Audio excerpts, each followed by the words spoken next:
Welcome back to another episode of Stories from the Workbench. I'm Pastor Dave Carl, and this is my shop of wonders. Now, we've looked at different saws in the past. We've got hand saws. We've seen table saws. Well, I want to show you a new kind of saw today. This is a reciprocating saw. Now, reciprocate, well, it's just a great word. So if I give you a gift and you give me one back that's equally nice, you've reciprocated. I give you something, you give me something. Then I give to you and you give to me and I give to... The blade of the reciprocating saw goes forward and back too. It reciprocates.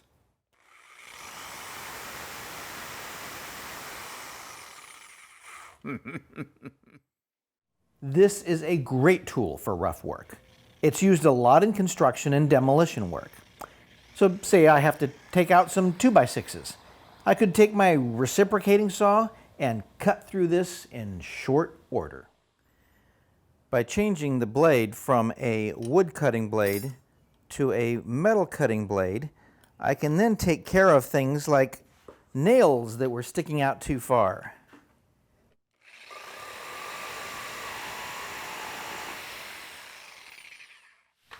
Because this can also take a very long blade, I've used it to take off the occasional branch of a tree in the yard.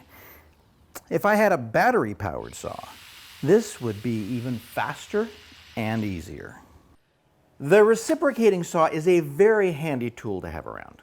Now, one of the things about tools is they're often used badly and for the wrong job. I want you to work safely and well, so I want to talk for a little bit about not using tools badly. This is one of several chisels that I bought at a garage sale. You can see where someone has been hammering on the back of the metal here with a metal hammer. If you were to use a metal hammer, on the back end of a metal chisel, you're going to damage the metal, which is what happened on this larger chisel. Now, this shape was made to receive a wooden cone-shaped handle that fits in perfectly. In fact, it was hard for me to get this out in order to shoot this scene. So that fits in there very perfectly, and I only use a wooden mallet to work on this chisel with a wooden handle. Now, sure, over time, this is going to get damaged, chip off, just destroyed. Maybe 15 years from now, I'm going to have to make a new one on my lathe. But that would be a half hour's job, and then I'd be good for another 15 years. So if cared for properly, this part, this hard, I can't make this myself. You buy this and you care for it, keep the rust off. This should last 2 lifetimes if cared for properly. These are some of the chisels that I've picked up at garage sales over the years, some of which had been used as screwdrivers. It just makes me a little sad. Okay, I need a minute here. It's just hard for me to see a well-made tool used for the wrong reason. Okay, I'm not crying. You're crying. I'm fine. So nice. The tip of any good chisel comes to a very sharp point so that it can effectively cut through wood. Screwdriver, on the other hand, has a flat on the very tip of it that helps it fit very nicely and seat properly. Whoops, let's get that in the middle. Into the screw head. The sharp edges of these chisels had been broken and chipped out, using them to turn a screw or pry something, a nail head out, I don't know. So I took them to the grinder station, I reshaped them, I got them back into the condition that they were meant to be, and now these chisels, well, they'll last me easily more than a lifetime. Always use the right tool for the right job. It's safer, and the results will be better and your tools will last longer. Well, it's story time. Today's Bible story is God and Moses, Part 1. Now, because this is a Bible story, and I bet you could say this with me by now, everything in the Bible is true. It really happened. The nation of Israel was not always a nation. At one time, it was only a sort of big family. Now, Joseph had all of his brothers and their families moved to Egypt, where the Pharaoh, that's the Egyptian word for king. So, the Pharaoh said, "Joseph, come to Egypt, and I will give you and your family good land to live on and to keep." So over time, they had kids. And more kids. And then their kids grew up, and they had kids, and they had kids, kids. There were kids everywhere. God was blessing them and growing this family into a great nation. Then that really nice Pharaoh, well, he died. And the next Pharaoh guy, he looked around and he saw that the Jews were now in the thousands and the hundreds of thousands. And he got nervous. Hey, everybody, I've been thinking, what if all these Jews one day join up with an invading army and turn on Egypt? Well, there's so many of them, we wouldn't be able to hold them off. This is a genuine threat. So this second Pharaoh, the mean Pharaoh, he made all the Jews become slaves. Still, they had babies like crazy, because even though they were slaves, God was still blessing them. So by the time, spoiler alert, by the time they ultimately left Egypt, there was more than 1 million of them, possibly as many as 2 million. So out of fear, this second mean Pharaoh, he decided, I've thought it over, and I've decided that all the newborn Jewish baby boys need to be sent to boarding school. They need to be killed. That'll keep them in check. What? Killed? This is crazy. So one Jewish man and his wife, they had a baby. Now, I bet they were praying that it would be a girl, so it would be safe from the Pharaoh, but it was not. They had a boy. They hid this baby for as long as they could, but as babies do, he got bigger and louder, and finally they couldn't hide him any longer. They made a plan. They took a wicker basket and they covered it with pitch and tar. Think rubber and sticky plastic kind of stuff.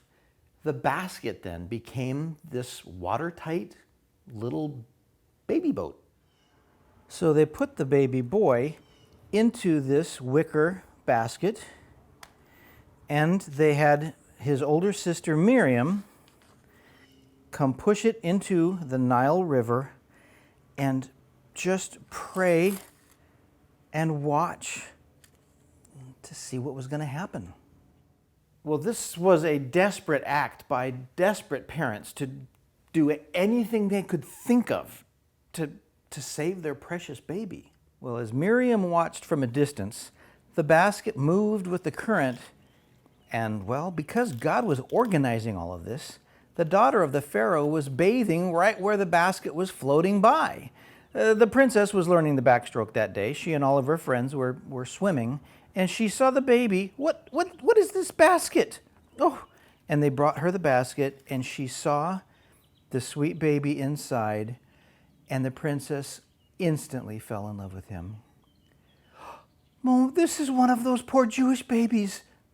Father's trying to get rid of all of them, but I want him. He's so cute. Well, Miriam was watching nearby, and she came through the reeds, and because there was no Walmart with tons of baby formula nearby, she told the princess, excuse me, but I know of a young mother who could nurse this baby for you. Well, that would be wonderful.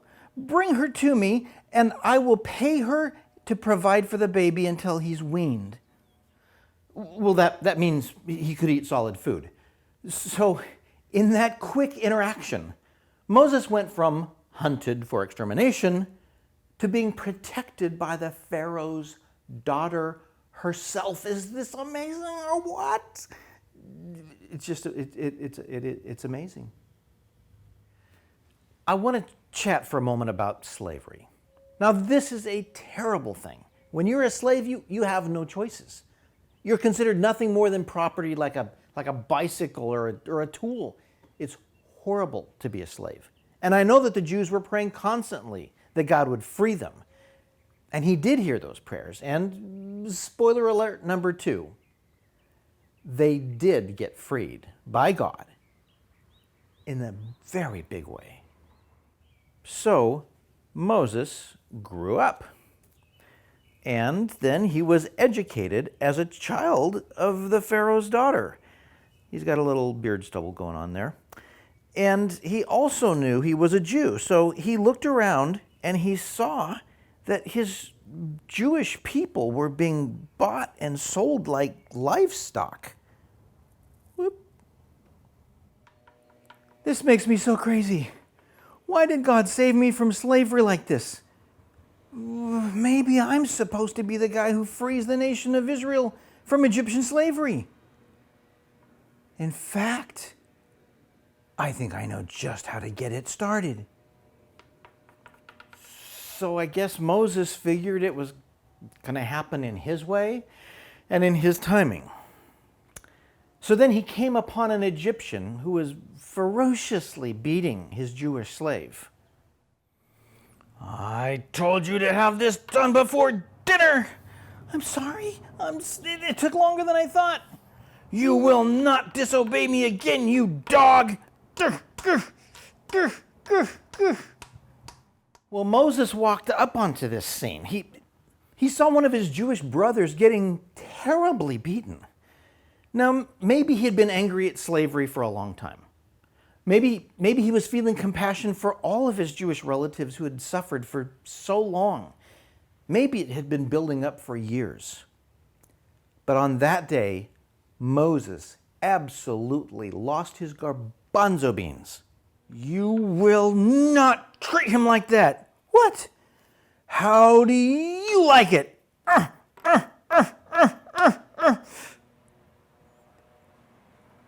Oh no, he's dead. Are you all right? Oh my.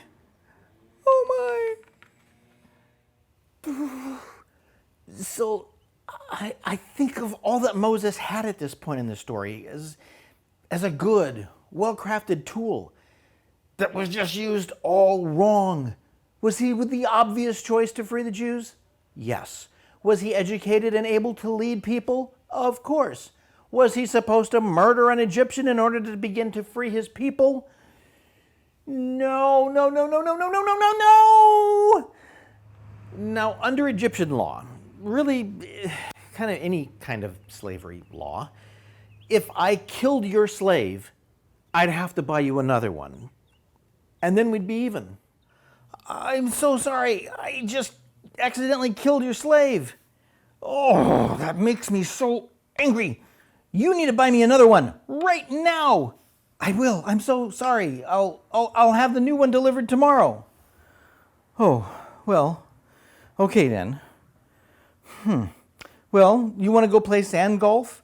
I have a 1 o'clock tea time. Well, that would be so lovely. Slavery is horrible. Remember, slaves were only considered to be property, but no one could murder an Egyptian and get away with it. No one. So when the Pharaoh heard about Moses murdering an Egyptian, my Pharaoh, Moses killed an Egyptian. He what? Killed an Egyptian?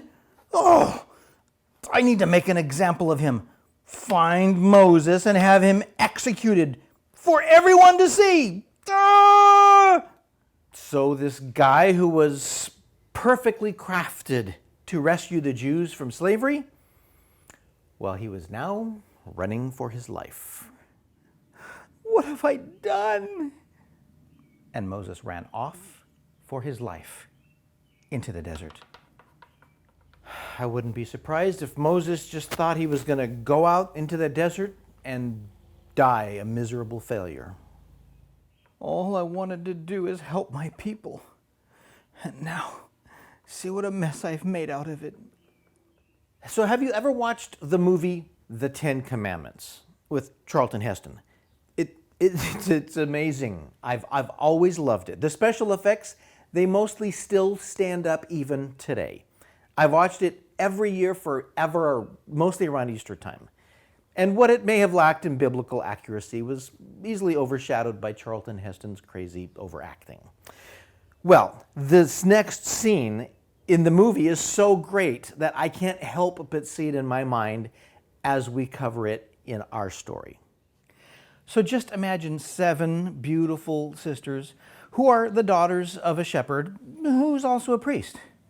They're each dressed like a princess, each a little differently, so you could tell them apart in the dance sequence that's going to come up in a few scenes later in the movie. Well, the oldest sister, Mrs. Munster, is not so boy crazy as her silly siblings. Just then, bad guy shepherds come in from another family, and they try to chase off the 7 girls to use the well for their own sheep. Thanks for doing all that work, girls. Less for me. Now get out of here with your ugly sheep. No, not again. That's twice this month. It's not fair. Well, the exhausted Moses, who had been sleeping behind the tape measure, he hears all the ruckus. He wakes up, and he has a really nice staff that he's been carrying around, and he uses it like a ninja weapon. You bad guys, get out of here. Ow, ow, ow, not there, don't hit me there. And what about you? Ah! So Moses chases them off, and each of the girls wants to marry the new hero. Now, to his credit, Moses, he didn't kill anybody this time, so it seems like he's learning to rein in his anger. Wow, sheep smell really bad. Oh, he's so cute when he says, smells bad. So the girls, they all bring Moses home to meet their father, a priest/shepherd. His name is Jethro. Well, Moses married Zipporah, one of those lovely daughters, and he worked for his new father-in-law as a shepherd. Now, this part is not in the Bible, but I just have to think that Moses felt like a total failure. He was a prince of Egypt, and now here he is working for his father-in-law in the Midian desert, taking care of someone else's smelly sheep. Well, I suspect Moses tried to figure out some way to go back and rescue all of those Jews that were still in slavery, but he couldn't come up with it. Year after year, he learned a lot about sheep and leading them through the desert, and I think he probably recalled his failures over and over and over. And after 40 years of this, Moses could say for certain, he could say 2 things. I am such a failure. And wow, sheep smell really, really bad. Wait, what is that over there? Well, off in the distance, there was a small fire, which was not all that unusual in the desert, but it seemed like it was just burning on and on and on. Moses hiked toward the fire, and when he got very close, he saw that it was a burning bush, but it was not burning up. Well, this is very unusual. So Moses moved in closer. Then the burning bush spoke. Moses, Moses. Well, that's very, very unusual. It was actually the angel of the Lord speaking out of the bush. Moses, do not come near here. Remove your sandals from your feet, for the place on which you are standing is holy ground. I am the God of your father, the God of Abraham, the God of Isaac, and the God of Jacob. Oh, no. Moses hid his face because he knew this was from God. He kicked off his sandals and was basically overwhelmed. I have heard the prayers of my people in Egypt, and I am sending you to free them. What? But I'm a failure. I'm a shepherd. Do you know how badly sheep smell? Well, I guess you do. But it's bad. I am a stinky sheep shepherd failure. I'm not the guy for this job. I will be with you, Moses. Don't worry. Even if I were to go to Egypt, which I won't, no one will believe me when I say I talked with God and... Moses, throw down your staff. Okay. So Moses dropped his staff to the ground and it turned into a snake. Now, Moses had learned a lot about sheep in the desert, but he had also learned a lot about snakes. Now, pick it up by the tail. No one picks up a poisonous snake by the tail. He'll just curl around and bite me. You pick up a snake just behind the head. Well, God just waited a bit for him to obey, and finally he did. He reached out and he grabbed that snake by the tail, and it became stiff and turned right back into a wooden staff again. Finally, Moses agreed to go with his brother Aaron as his spokesperson. You see, Moses wasn't confident in his ability to communicate with people who, well, were not sheep. But they packed up some stuff, they took their families with them, and they marched into Egypt. You're not going to believe this, but the very first minute that they were there in the city, it looks like we just ran out of time for today. Well, I hope you come back next time, because we're going to experience the greatest series of miracles in the Bible, second only to creation itself. This is big stuff, and I can't wait to tell you all about it. Or you could just peek on ahead on your own. Just get your folks to open up a Bible to Exodus chapter 4, and you can read for yourself the rest of the amazing story of the Exodus. Well, that's our story for today. Thanks for spending time with me again in the shop. I hope to see you next time on Stories from the Workbench.